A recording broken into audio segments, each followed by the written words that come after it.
16,000 kilometre. Actually में हमारी bike 16,000 kilometre चल चुकी है और ये कोई नंबर नहीं है, ये हमारी बाइक के साथ एक हमारी जर्नी है जिसमें सिर्फ यही बाइक रोड पे 16,000 किलोमीटर नहीं चली है, इसने मेरी लाइफ को भी 16,000 किलोमीटर मेरे साथ चलाया है और मुझे बहुत सारी जगहों पे घुमाया है। आज हम लोग इस बाइक का कोई रिव्यू नहीं करने वाले हैं, कोई हॉर्स पावर की बात नहीं करने वाले हैं, वो सारी चीज़ें अदर चैनल्स पे आप लोगों को मिल जाएगी, नहीं तो मेरे ही चैनल पे आप लोगों को पीछे वाले व्लॉग्स में मिल जाएगी, वहाँ जाके आप लोग देख सकते हो। आज मैं डिस्कस करने वाला हूँ मेरी ड्यूक के साथ वो 16,000 किलोमीटर जिसने मेरे को मेरी लाइफ दिखाई, मेरे को मेरी जर्नी दिखाई ऑन यूट्यूब और सारी चीज़ें। आज हम हमारी ड्यूक की पूरी सच्चाई खोल देंगे, इसने मेरे साथ कहाँ कहाँ सफ़र किया, कैसे कैसे सारा सफ़र हुआ और कितना इसने मेरे को परेशान करा है और कितना इसने मेरे को खुश रखा है। और एक चीज़ पहले ही बता देता हूँ, इन कपड़ों के ऊपर आज मत जाना, पता नहीं कहाँ से इस पे काले दाग लग गए हैं। सबसे पहले एक क्वेश्चन पे डिस्कस कर लेते हैं हम लोग, जो हमारे इंडिया के अंदर बहुत ज़्यादा चलता है। जब भी कोई इंडियन बंदा बाइक लेता है सबसे पहले क्या बोलता है कि हमारी बाइक माइलेज कितनी देगी,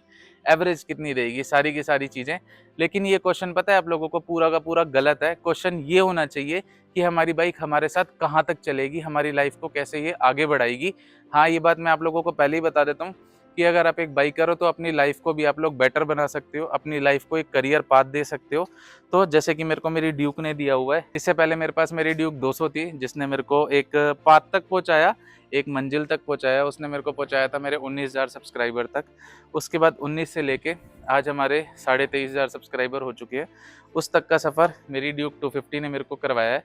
तो मैं यही बोलूँगा, ये क्वेश्चन ही गलत है। अगर आप लोग बाइक लेना चाहते हो तो माइलेज वगैरह देखो, बट इतना मत फोकस करो। पहले ये देखो कि आप उस बाइक को ले क्यों रहे हो। जब मैंने अपनी बाइकिंग जर्नी शुरू करी थी, एक्चुअल में मेरे को ट्रैवलिंग करना बहुत पसंद है, मैं ट्रैवल व्लॉग लेके आता रहता हूँ अपने चैनल पे। तो उस टाइम पे मैंने ये सोचा था कि भाई हम लोग अपनी बाइक लेंगे और उससे ट्रैवल करेंगे, यूट्यूब पे वीडियोस बनाएंगे। वही मैंने एक्चुअल में आज तक किया। बीच में मैंने 1 साल का गैप भी ले लिया था क्योंकि थोड़ा हो जाता है यूट्यूब पे। जैसे ही मेरी लाइफ में मेरी ये प्यारी सी ड्यूक 250 आई, उसके बाद हम लोगों ने दोबारा मोटिवेशन पकड़ी और दोबारा व्लॉग बनाना शुरू करे और रिस्पॉन्स भी हम लोगों को बहुत अच्छा मिला। हमारी पहली हर्षिल वैली वाली वीडियो थी जब हमने हमारी बाइक नई नई ली थी और इसको मैंने 300 किलोमीटर चलाया होगा, मात्र 300 किलोमीटर चला के मैं इसको सीधा ले गया था हर्षिल वैली गंगोत्री की तरफ। और इसने सबसे पहली राइड में ही स्नोफॉल देख ली थी और स्नो में ये गिर भी गई थी, वो वाला शॉट भी मैं डाल दूंगा। तो मुझे करनी थी लाइफ में। चलो चलो चलो चलो चलो। पैटर्न हो गया।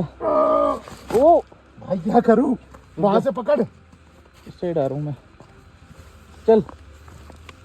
तो इसके साथ मेरी बहुत प्यारी प्यारी यादें हैं और वही व्लॉग हमारा पहला व्लॉग था जो 1 लाख व्यूज लेके गया था। बोला ना केटीएम की सारी बात बताऊंगा आप लोगों को, और आज सारा का सारा सच खोलना है तो खोलना है। तो अब मैं टॉपिक पे बात करने वाला हूँ केटीएम छपरी के ऊपर। इसके ऊपर मैंने अलग से वीडियो भी बना रखी है, लेकिन आज एक मिक्स व्लॉग है पूरा, कि जो केटीएम के ऊपर चीजें चलती रहती हैं या फिर जो मेरा रिव्यू है खुद का, वो सारी चीजें मिक्स करके आप लोगों के लिए लेके आया हूँ। मैं सिर्फ रिव्यू व्लॉग नहीं बना रहा हूँ। तो कई लोग केटीएम को बोलते हैं छपरी बाइक, ठीक है। केटीएम को छपरी बाइक के नाम का टैग दे रखा है, बहुत खतरनाक वाला। एक्चुअल में जो बंदे केटीएम को छपरी बोलते हैं भाई, वो कहीं ना कहीं सच भी है, क्योंकि बाइक छपरी नहीं होती, बंदा छपरी होता है। जो उसको छपरी बोलता है वो एक्चुअल में छपरी ही है। ये बात समझो आप लोग, जो बंदा बाइक को छपरी बोलता है उसका माइंडसेट छपरी वाला ही है, तो उसको हम कुछ कर नहीं सकते। मैं बताता हूँ आप लोगों को अपने एक्सपीरियंस से कि ये बाइक छपरी है या फिर एक लेजेंड बाइक है। क्योंकि अगर ये छपरी बाइक होती तो क्या मेरे को तुंगनाथ घुमा लाती, क्या मेरे को शोजा लेके जाती, लास्ट व्लॉग जहाँ हमने बनाया था ट्रैवल का, क्या मेरे को ये गंगोत्री लेके जाती अगर नई नई बाइक आती तो? ये आप लोग खुद बताओ। तुंगनाथ, गंगोत्री, शोजा और पता नहीं कितनी ही राइड मैंने इससे कर ली है। और ड्यूक 200 से तो मैंने बद्रीनाथ जैसी इतनी लॉन्ग राइड भी कर ली है। हाँ, वो बात अलग है, अभी हम लोग लद्दाख के स्पीति नहीं करके आए हैं, बट हाँ जल्दी से जल्दी जाएंगे। वो थोड़ा सा ऑफिस का सीन होता है, इस बारे हम ज़्यादा छुट्टी ले नहीं पाते हैं। बट ये है कि सौरभ मेरे पीछे ही है, जुगाड़ कर रहे हैं, सारी चीज़ें मैनेज कर रहे हैं। अगर आप लोग सपोर्ट कर दो तो फिर ये छोटा सा पपी भी आ जाएगा व्लॉग में। डर रहा है ये। तो यही है, देखो कि बाइक छपरी नहीं होती है। इसने मेरे को बहुत घुमाया अपने साथ, मेरी ड्यूक 200 ने भी मेरे को बहुत घुमाया है। और जल्दी प्लान करेंगे हम लोग लद्दाख और स्पीति का भी।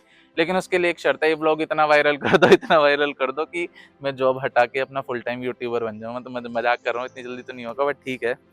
तो बाइक कभी भी छपरी नहीं होती, वो इंसान ही छपरी होता है, और ये सच्चाई है। इस चीज़ को मान लो। जितना इस चीज़ में घुसोगे ना आप लोग, उतना ही उस चीज़ में फंसते चले जाओगे। हाँ बोल दो, हाँ ठीक है भाई। तूने छपरी बोला, दिल में बोलो हाँ ठीक है भाई तू छपरी है, अच्छी बात है। तू चाहे केटीएम चला ले, तू चाहे यामाहा चला ले, फिर चाहे तू दुकाटी की पानी के लिए V4 ले आ, तो तब भी छपरी रहेगा। एक बात बोलूं आप लोगों को, इस बाइक ने सिर्फ मेरे को पहाड़ नहीं दिखाए, इस बाइक ने मेरे को खुद से मिलवाया। पहले मेरे लिए स्पीड इंपॉर्टेंट हुआ करती थी, आज मेरे लिए साइलेंस ज्यादा इंपॉर्टेंट है। इसको धीरे चलाना इंपॉर्टेंट है, ना कि भगाना इस बाइक को। और पहले मेरे लिए डेस्टिनेशन मैटर करती थी, आज मेरे को रोड का सफर ज्यादा अच्छा लगता है। पहले हर चीज की जल्दी होती थी, आज मेरे को रुकना ज्यादा अच्छा लगता है इस बाइक के साथ। एक प्यारे से माउंटेन पे कहीं व्यू बहुत सुंदर आ जाता है तो मैं बार बार रुक रुक के जाता हूँ ट्रिप्स पे। कभी कभार ऐसा होता है कि मैं खींच देता हूँ लंबी, लेकिन वो सिर्फ हाईवे पे होता है। पहाड़ों पे जाते ही ये बाइक मेरे से पूरी कनेक्टेड हो जाती है और मैं नेचर के साथ इसको पूरा फील करता हूँ उस टाइम पे। तो ये बात सौरभ को पता है कि हर जगह मेरे को चाय पीना बहुत पसंद है। जहाँ पे भी मेरे को शांति दिखती है, कोई प्यारा सा मेरे को झोपड़ी टाइप दिख जाएगी ना पहाड़ों पे, जहाँ कोई भी नहीं है, शांति है, हल्का हल्का सा धुआं वगैरह निकल रहा है, वहां मैं रुकूंगा ही रुकूंगा और इस बाइक के साथ चाय पीऊंगा, चाहे मैंने 5 किलोमीटर पीछे ही चाय क्यों ना पी हो। तो ये कनेक्शन बहुत प्यारा इस बाइक के साथ मेरा बन चुका है। अब मैं देखो यही बोलूंगा कि जो मेरी यूट्यूब जर्नी चल रही है, मैं चाहता हूँ कि उसमें मेरी यही यादें बन के बहुत अच्छे से रहे।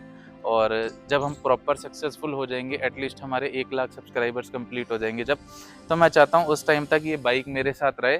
उसके बाद चाहे हम लोग अपग्रेड कर लेंगे, या फिर देखो लाइफ का कुछ पता नहीं होता, कब कौन सा फेस आ जाता है, कब कौन सी वीडियो उड़ जाती है, या फिर कब इंसान का पूरा का पूरा प्लान ही चेंज हो जाता है। तो वो चीज़ें अलग हैं, आगे चल के शायद 390 भी आ जाए, या फिर दोबारा GT का भी मन कर जाए, या फिर कावासाकी का मन कर जाए, नहीं पता कुछ भी।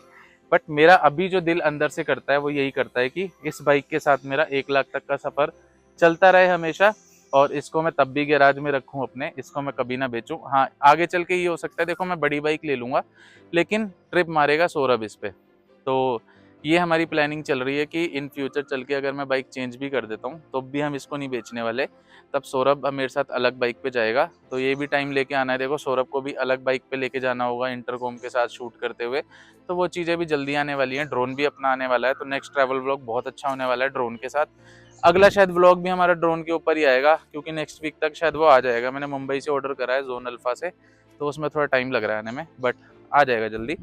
तब उसके ऊपर भी बात करेंगे कौन सा ड्रोन लिए, क्या करा है, और तब हमारी बाइक और ड्रोन जब मिल जाएंगे तो तबाही मचने वाली है। कुछ खतरनाक करेंगे, कुछ बेहतरीन करेंगे आप लोगों के लिए, प्रॉपर स्टोरी टेलिंग के साथ आएंगे हर चीज़ पे।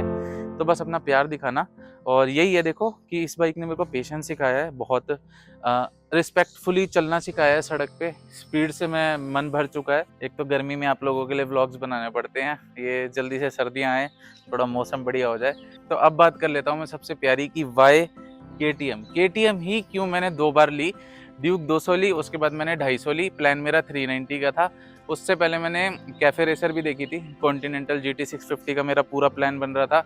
RTR भी मैंने देखी थी, लेकिन मैंने KTM ही क्यों ली, क्योंकि KTM के साथ ना मेरा एक दिल का कनेक्शन था। मैं आप लोगों को बताता हूँ कि मैं KTM पे कैसे गया। सबसे पहले मैं लेने की सोच रहा था क्लासिक 350 टूरिंग के लिए। उस टाइम पे मेरे को इतनी बाइक की नॉलेज होती नहीं थी, तो मेरे दोस्त ने बोला कि ड्यूक 200 आ जाएगी। मैं बैठ के काम कर रहा था ऑफिस का मस्त, मैंने कहा कि ड्यूक 200 आ जाएगी 2-2.5 लाख रुपए में। मैंने कहा भाई KTM है यार, इतनी सस्ती थोड़ी ना आएगी। तो फिर मैंने कहा चल शोरूम चल के देखते हैं। फिर हम 5 नंबर वाले शोरूम में आए। उसके बाद सोनू भैया होते थे वहाँ पे, उनसे मैंने बात करी। मैंने कहा कि ड्यूक 200 मिल जाएगी, कितने की मिलेगी? कहते 2.10 की मिल जाएगी, 2.8 या 2.10 की। मैंने कहा इतना तो अपना बजट है ही। मैंने कुछ भी नहीं देखा भाई, लिटरली मैंने कुछ भी नहीं देखा, ना कोई टेस्ट राइड ना कुछ। सीधा गया, उन्होंने मना कर दिया कि अभी अवेलेबल नहीं है। तो मैंने रात रात में गुड़गांव में फ़ोन मिला दिया। मैंने कहा आप एक काम करो, ड्यूक 200 पड़ी है। कहते हाँ ले जाओ अभी के अभी। मैंने कहा तुरंत मिल जाएगी? कहते हाँ। फिर मैंने कहा एक काम करो, आप प्रोसेस चालू कर दो, जो भी है कल ले जाऊँगा आके। तो उन्होंने शाम को ही EMI वाला सारा प्रोसेस, आधार कार्ड वगैरह मंगवा के सब कर दिया। अगले दिन लिटरली मेरे पास फ़ोन आया दोपहर के 3 बजे कि आके अपनी बाइक ले जाओ, छोटे मोटे काम है EMI के वो करवा देना। फर्स्ट पहली बार मेरी EMI हो रही थी ना, तो सिविल स्कोर वगैरह का कुछ होता होगा। लिटरली मेरे को यकीन भी नहीं हो रहा था कि आज मेरे पास मेरी KTM की ड्यूक 200 आने वाली है। वो ड्रीम बाइक हुआ करती थी उस टाइम पे। मैं गया शोरूम, भगा ऑफिस से छुट्टी ले ली मैंने। मैं गया और फिर मैंने वहाँ से ड्यूक 200 उठाई अपनी। ऐसा मेरा एक इमोशन था KTM के साथ। तो मैंने ड्यूक 200 ली, उसके बाद उसको बहुत चलाया, बद्रीनाथ लेके गए, बहुत सारी ट्रिप्स करी हुई हैं उस पर। सारे के सारे चैनल पे पीछे आप लोगों को व्लॉग मिल जाएंगे। इसलिए मैंने उसके बाद अपनी ड्यूक 250 ही प्रेफर करी, क्योंकि ये बहुत बजट फ्रेंडली बाइक है।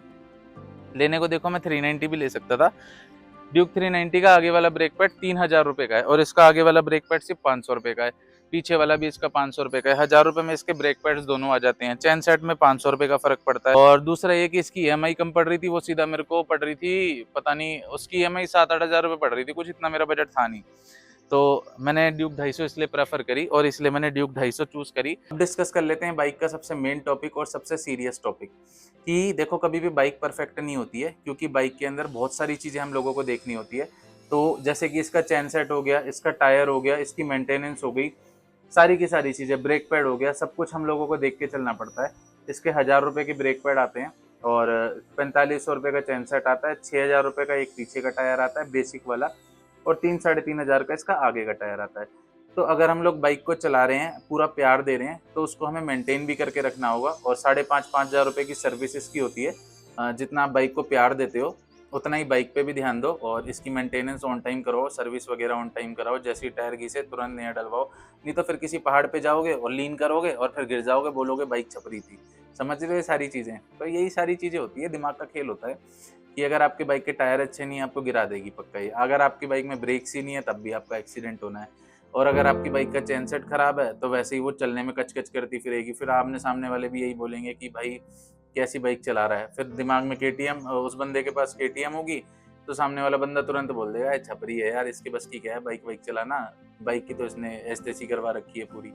तो ऐसा मत करो, बाइक को प्यार से चलाओ, उसको गंदा करके मत रखो और हर चीज़ मेंटेन करके चलो उसकी। अभी मैं इसको लेके आया था तो बहुत गंदी हो रही थी, तो मैं इसको तुरंत वॉश करवाया अच्छे से। अभी मैं दोबारा जाऊंगा, फोम वॉश करवाऊंगा और अच्छे से कपड़े से ढक के इसको खड़ा करूंगा, क्योंकि अगर मेरे को गंदी दिखती है ना तो सौरभ को पता है मेरा गुस्सा बहुत अच्छे लेवल का हो जाता है उस टाइम पे। हर चीज़ मेरे को इरिटेटिंग लगने लग जाती है। बाइक आप लोगों का पूरा इमोशन, सारी चीज़ें अपने अंदर समा के रखती है। बाइक तुम्हें बारिश में भी घुमाती है, बाइक तुम्हें ठंड में भी घुमाती है, बाइक तुम्हें अकेलेपन में भी घुमाती है। मेरा भी एक ऐसा किस्सा है, जब मैं अपनी बाइक पे अकेले हेलमेट के अंदर खुद ही रोते हुए भी जा रहा था। मैं बता देता हूँ ये चीज़। तो उस टाइम पे बहुत प्यारी लग रही थी ये और बहुत साथ दिया था हेलमेट के अंदर अपने आप से बातें करना, वो सारी चीज़ें। एक टाइम था ऐसा भी, बट वो निकल गया, कोई बात नहीं। बस मैं इतना बता रहा हूँ कि बाइक के साथ आप लोगों का पूरा इमोशन कनेक्ट होता है। आप पहाड़ों पे जाते हो, ट्रैवल करते हो, वहाँ पे आप लोगों को बारिश भी मिलेगी, अकेले भी राइड कर रहे होगे जब कोई नहीं होगा, सोलो ट्रैवलिंग, और बर्फ़ में भी आप लोगों को गिराएगी, घुमाएगी साथ में सारी चीज़ें। तो ये बहुत अच्छी चीज़ है बाइक की कि हर चीज़ जानती है आपके बारे में ये, और जितना इसको प्यार से आप लोग ट्रीट करोगे उतना आपका साथ भी देगी, ख़राब कम होगी। ये चीज़ें कहने में थोड़ी अजीब लगती हैं, बट अगर आप लोगों का माइंडसेट वो वाला होता है ना कि मैं इसको प्यार दे रहा हूँ, इसकी रिस्पेक्ट कर रहा हूँ, तो हाँ ये भी मेरे को सेफ रखेगी सारी चीज़ें। अगर तुम्हारे माइंड ने ये चीज़ पूरी प्रूफ के साथ मान ली है तो एक्चुअल में रियल लाइफ में भी वही चीज़ें होती हैं। आपके माइंड के ऊपर सारा गेम होता है। अगर आपने मान लिया है कि ये आपको कहीं धोखा नहीं देगी, तो एक्चुअल में ये बाइक आपको कहीं पे भी धोखा नहीं देगी। अगर आप इसकी रिस्पेक्ट नहीं करोगे तो आपके माइंड में भी यही चलेगा कि यार मैं इसकी इज्जत तो करता नहीं हूँ, इसको लॉन्ग ड्राइव पे कैसे लेके जाऊँ, या लॉन्ग राइड पे कैसे लेके जाऊँ, इसने बीच में कहीं एक्सीडेंट हो गया, धोखा दे दिया तो वो सारी चीज़ें फिर हो भी जाती हैं। सारा खेल यहाँ से बनता है। तो यही बोलूँगा कि माइंड को स्ट्रॉन्ग रखो अपने, और बाइक के साथ इमोशन बना रहे हो तो ट्रस्ट के साथ बनाओ। हर चीज़ में ट्रस्ट बहुत इंपॉर्टेंट होता है। ये 16,000 किलोमीटर अभी ख़त्म नहीं हुए हैं, अभी इस बाइक के साथ हमारा बहुत सफ़र बाकी है। तो कहानी अभी शुरू हुई है, बस ये ध्यान रखना और इस व्लॉग को अपना प्यार देना जितना हो सकता है। मैं जितना हो पाया आप लोगों के लिए चीज़ें लेके आया हूँ कि सारी चीज़ें खोली हैं, मतलब हर चीज़ मिक्स करके बना दी है, सिर्फ रिव्यू ही नहीं रखा। और माइलेज भी चलो बता ही देता हूँ, 32 की आई थी। लास्ट में बता रहा हूँ ये बात, माइलेज इसकी 32 की आई थी। और खर्चे वगैरह मैंने इसके बता ही रखे हैं, वो दूसरे व्लॉग में जाके देख लेना। एक व्लॉग है हमारा ड्यूक 250 का, सच शोरूम नहीं बताता, उस पर 1 लाख व्यूज़ गए हुए हैं, बहुत प्यार मिला हुआ है।